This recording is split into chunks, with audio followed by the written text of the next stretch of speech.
One day, the great inventor, Edison, was sitting near his house when he saw a small bird that had suffered something that left it unable to fly with the rest of the birds to the warm countries before the onset of winter. Edison took the bird and cared for it. After a few days, the bird's health improved and it became capable of flight.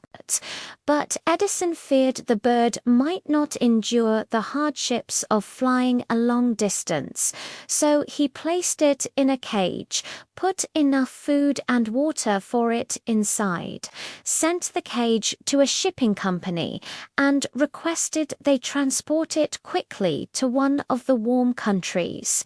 There, the bird was set free. If you liked the video, subscribe to the channel and like the video.